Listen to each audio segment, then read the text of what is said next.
ಈ ರಾಜಧರ್ಮ ಅಂದರೆ ಏನು? ರಾಜಕಾರಣಿಗಳು ಫಾಲೋ ಮಾಡಬೇಕಾಗಿರೋ ರಾಜಧರ್ಮ ಏನು? ಈ ರಾಜಕಾರಣಿಗಳು ಅಂದರೆ ಯಾರು? ಫಸ್ಟ್ ಆಫ್ ಆಲು ರಾಜಧರ್ಮ, ರಾಜಕಾರಣಿ ಅಂದರೆ ನಮ್ಮಲ್ಲಿ ನಾವು ಹೇಳ್ತೀವಿ ಸಿಂಹ, ಕಾಡಿನ ರಾಜ ಸಿಂಹ ಅಂತೀವಿ. ಮತ್ತು ನಮ್ಮ ಭಾರತದ ಲಾಂಛನ ನೋಡಿ, 4 ತಲೆಯ ಸಿಂಹ ಅಂದರೆ ನರಸಿಂಹ ಅಂತ. ಎಲ್ಲ ಇಂದ್ರಿಯಗಳ ಕೊಳಚೆಯನ್ನು ದಾಟಿ ಮೇಲೆ ಎದ್ದಂತಹ ಸಿಂಹದ ಮನಸ್ಥಿತಿಯ ಮನುಷ್ಯ ಅಂತ.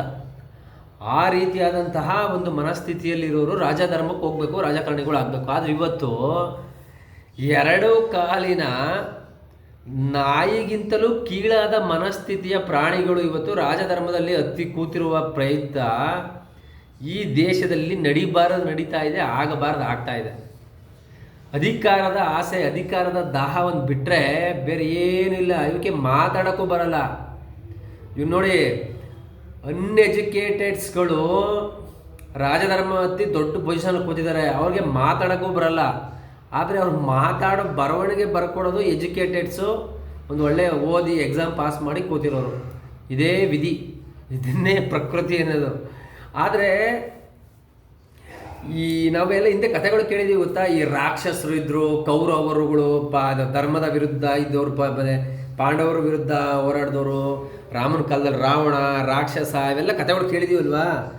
ಇವೆಲ್ಲ ಏನು ಗೊತ್ತಾ, ಯಾರೋ ಎಲ್ಲಿಂದ ಬರಲ್ಲ. ಈಗ ಇವತ್ತೇನು ನಮ್ಮ ರಾಜಕೀಯ ವ್ಯವಸ್ಥೆಯಲ್ಲಿ ಇದ್ದಾರೆ ರಾಜಕಾರಣಿಗಳು, ಭ್ರಷ್ಟ ರಾಜಕಾರಣಿಗಳು, ಈ ಭ್ರಷ್ಟ real estate agent, IAS IPS ಆಫೀಸರ್ಗಳು, ಇವರೇ ಈ ರಾಕ್ಷಸರು, ಈ ರಾಕ್ಷಸ ವಂಶಸ್ಥರು ಇವರೇ, ಬೇರೆ ಇನ್ಯಾರು ಅಲ್ಲ. ಈಗ ಮನುಷ್ಯರು ಥರ ಇದ್ದಾರೆ ಅಷ್ಟೇ. ಅವರೆಲ್ಲ ರಾಕ್ಷಸ ಮನಸ್ಥಿತಿಯ ಮನುಷ್ಯರು. ಇವರು ಎಲ್ಲವನ್ನು ತಿಂದು ತೇಗ್ಬಿಡ್ಬೇಕು. ಓಟ್ಗೋಸ್ಕರ, ನೋಟ್ಗೋಸ್ಕರ ಏನು ಬೇಕಾದ್ರೂ ಮಾಡೋಕ್ಕೆ ರೆಡಿ ಇದ್ದಾರೆ ಇವರು. ಈ ಮನಸ್ಥಿತಿ ಇರೋರು ಇವು ನಮ್ಮ ರಾಜಧರ್ಮಕ್ಕೆ ಹತ್ತಿರೋದ್ರಿಂದಲೇ ಸರಿಯಾಗಿ ಮಳೆ ಬೆಳೆ ಇಲ್ಲ, ಎಲ್ಲ ನಾಶ, ಏನು ಬೇಕು ಎಲ್ಲ ಆಗ್ತಾಯಿದ್ದಾವೆ. ಆದರೆ ಇಲ್ಲೊಂದು ವಿಚಾರ ಏನು, ಇವ್ರದ್ದು ರೆಸ್ಪಾನ್ಸಿಬಿಲಿಟಿ ಏನು, ಇವ್ರ ಮೇನಾಗಿ ಮಾಡಬೇಕಿರೋಂಥ ವಿಚಾರಗಳು ಏನು ಅಂದರೆ, ರಾಜಧರ್ಮ ಅಂದರೆ, ರಾಜ ಅಂದರೆ ಬರೀ ಮನುಷ್ಯನಿಗೆ ರಾಜ ಅಲ್ಲ.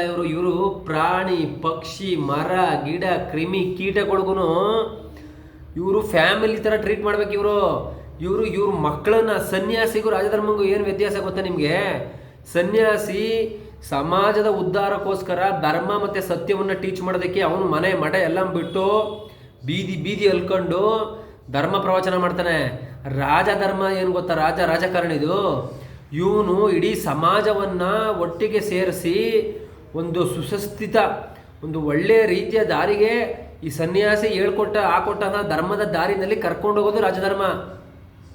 ಪ್ರಾಣಿ, ಪಕ್ಷಿ, ಕ್ರಿಮಿ, ಕೀಟಗಳನ್ನ ಇವ್ರು ಕಾಪಾಡಬೇಕು. ಇವತ್ತು ಇವ್ರು ಮಾಡ್ತಿರೋ ಕೆಲಸ ಏನು? ಈ ಬೆಂಗಳೂರು ಯೂನಿವರ್ಸಿಟಿನಲ್ಲಿ ಬಯೋ ಪಾರ್ಕ್ ಅಂತ 30 ವರ್ಷದಿಂದ ಕಷ್ಟಪಟ್ಟು ಮರ ನಟ್ಟೆಲ್ಲ ಬೆಳೆಸಿದ್ದಾರೆ. ಈ ಬೇರೆ ಕಡೆ ಆದರೆ ಲ್ಯಾಂಡ್ ಲಿಟಿಗೇಷನ್ನು ಮತ್ತು ಬೈ ಮಾಡಬೇಕು, ಪರ್ಚೇಸ್ ಮಾಡಬೇಕೆಲ್ಲ. ಇಲ್ಲಿ ಪುಕ್ಷಟೆ ಅಲ್ಲ, ಪುಕ್ಷಟೆ ಗಂಟ ಹೊಡ್ತುಂಬ ಉಂಡ ತಿನ್ಬಿಡ್ಬೋದು, ತೇಗ್ಬಿಡ್ಬೋದಲ್ಲ.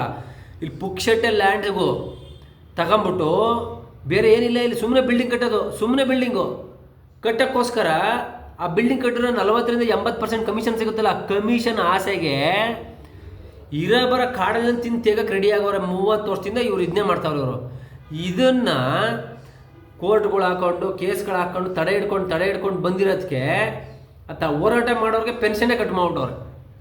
ಇವರು ರಾಜಧರ್ಮ ಪಾಲನೆ ಮಾಡೋರು. ಇವರು ಹೊಟ್ಟೆಗೆ ಅನ್ನ ತಿಂತಾರೆ. ಫಸ್ಟ್ ಆಫ್ ಆಲ್ ಇವರು ಉಸಿರಾಡ್ತಾರೆ, ಆಕ್ಸಿಜನ್ ಉಸಿರಾಡ್ತವ್ರ ಅಂತ ನಂಗೆ ಡೌಟ್. ಇವರು ದುಡ್ಡು ಮೇಲೆ ಒಂದು ವಾಸನೆ ಗಮ್ಮತ್ ಸ್ಮೆಲ್ ಬರುತ್ತಲ್ಲ, ಸ್ಮೆಲ್ಗೆ ಉಸಿರಾಡೋಕ್ಕೆ ಅದನ್ನೇ ಉಸಿರಾಟದ ಒಂದು ಇದು ಅಂತ ಮಾಡ್ಕೊಂಡ್ಬಿಟ್ಟಿದ್ದಾರೆ. ಹೆಂಗೆ ಅಂತ ಅನ್ಸುತ್ತೆ ಒಂದ್ಸತಿ. ಈ ದರಿದ್ರ ವ್ಯವಸ್ಥೆ, ಈ ರಾಜಕೀಯ ಗುಲಾಮಗಿರಿ, ಈ ಒಂದು ಭ್ರಷ್ಟಾಚಾರದ ವ್ಯವಸ್ಥೆ, ಇದನ್ನು ಡೆಮಾಕ್ರಸಿ, ಅಂಬೇಡ್ಕರ್ ಬರ್ತಿರೋ ಕಾನ್ಸ್ಟಿಟ್ಯೂಷನ್ ಅಂತ ಹೇಳ್ಬಿಟ್ರೆ, ಅಂಬೇಡ್ಕರ್ ಏನಾರ ಮಿಸ್ ಆಗಿ ಬದುಕ್ಬಿಟ್ಟಿದ್ರೆ ನನ್ನ ಪ್ರಕಾರ ಅವರೇ ಸೂಸೈಡ್ ಮಾಡ್ಕೊಂಬಿಡೋರು ಅನ್ಸುತ್ತೆ ಈ ವ್ಯವಸ್ಥೆ ನೋಡ್ಬಿಟ್ಟು. ಯಪ್ಪ ನಮಸ್ತೆ.